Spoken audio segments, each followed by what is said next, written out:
What did you think of those new maps today, Tara? It was good. I liked that one, the changes that were made a bit, but Yeah. just traction, and I didn't really need any more of the maps. It was all the power I needed for today. Yeah, you just kept doing 1 and 2. Yeah. Nice. Yeah, 3 and 4, they're kind of like, 4 is like a hooligan map pretty much. It's just like full beans.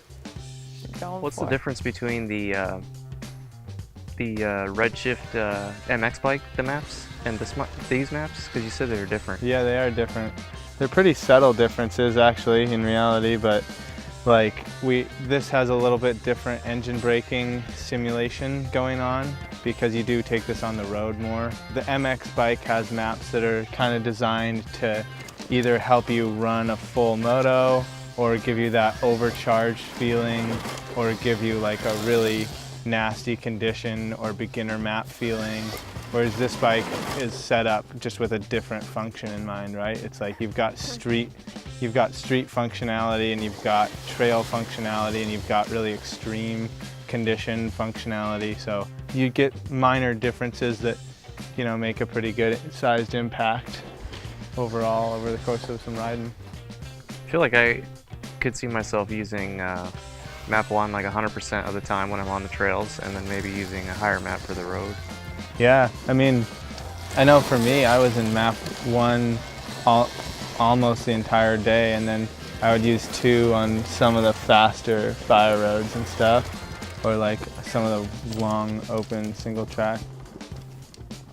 Yeah, what do you think of the like suspension setup, Chris? It's good. We were talking about this earlier, but like it's kind of reminds me of much heavier bikes and the way that it plows through stuff. The bike feels like a dirt bike, but then if you like slam into something, it just like rolls over it like a big bike does. Well, did you think it was fun, Tara? Like, how would you relate the fun factor to your gas bike experience? Yeah, it was a blast. I mean, riding trails, I just love it. Any bike I'm riding, but this thing kept up right there. I couldn't imagine doing anything different or going any faster on a conventional bike. So this thing was sweet too, because we could ride it anywhere. We're riding on the streets and around houses and nobody cared. Like nobody came out up in arms, and we could pretty much go anywhere we wanted. Yeah, we were actually like street legal, yeah. So we could get away with a lot more. It's just kind of weird actually to think about. Yeah, when you like roll off the dirt, you're a little bit paranoid, but yeah, it's totally okay. So it's almost un-American how legal this thing is. Like, we're not breaking enough rules. Yeah, when we got out on the sand, and you could drive cars on the sand, but there were no signs about dirt biking, but you know you couldn't ride an off-highway vehicle there. Yeah, if you took your 250F out there, like with a full-on race pipe and everything, you'd have the cops there in 10 minutes for sure. It'd be a really fun 10 minutes. Yeah. Like people in the houses there probably didn't even know we were there. Just another afternoon for them, but we were having the time of our lives. It was amazing. I've never ridden anything like that. Like the consistent traction and wheel slide you can get and everything, so good. Whether it's illegal or not, people are just complaining and going after, trying to make it illegal so it stops bothering them. So, I mean, this thing did everything. We did rocks and logs and fast trail, tight trail, up hills, down hills, beach, road. It did everything, and it did it all good and fast. Like, I don't know, you'd want to go much faster than we were going on them, and they're just bone stock. So, I mean, there's no other street legal machine that you could purchase that would give you that experience. Yeah. Like, it's pretty unique. You get the full dirt bike capable package with street legality. So that's kind of the unique thing that the Enduro model offers. And you're not drawing attention to yourself, having fun, because that seems to be what people, and you're they really don't like watching other people have fun. Yeah, and you're really not bugging any, like, you know, like just the other stakeholders, you're not bugging them, you're not waking people up or ruining their picnic. Like, it really is a more pleasant experience for everybody. What about the range, Chris? Like, in your experience riding here at Tillamook, like, and the hours now that you've got seat time on these bikes, you know, would the range work for you? For the type of riding I do, the range is perfect, yeah, because usually parked right at the beginning of a trailhead and then riding maybe for 2 or 3 hours and then I'm home.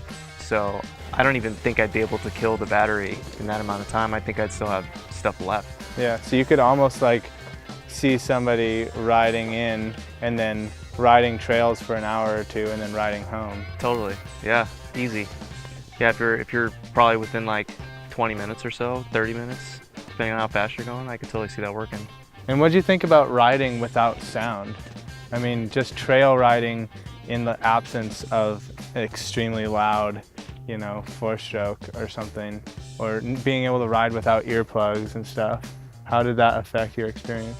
I mean, I think we noticed some of it together because we're constantly talking while we're riding, you know, especially on the street, because you're riding side by side and you can hear what each other is saying. Other than that, it's like being intimately aware of your traction at all times, Yeah. because you can hear your tires sliding, you know. So, all the tires spin. yeah, you can hear it even when you're, you know, accelerating, which is interesting. Yeah, I think it brings in kind of the aspect that's fun about mountain biking, that you can actually like interact with your friends on the trail while you're experiencing things and not just try to recall them when you stop and talk about them, but you can actually like hoot and holler and Or yell, like tell somebody to come turn around or something. You can actually hear you.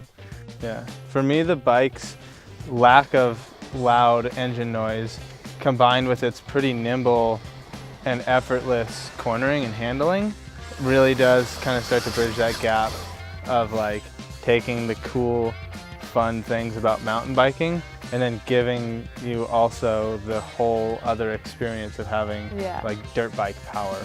It almost is pushing those two worlds into one, which is pretty sweet. yeah.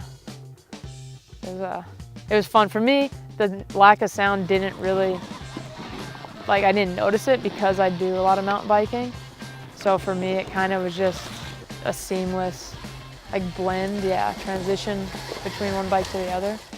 So that was cool for me. But yeah, you definitely notice your back end and what it's doing a lot more, or just like things pinging off the rims or the tires or whatever. Or the person behind you. Yeah, it adds a whole new dynamic to riding.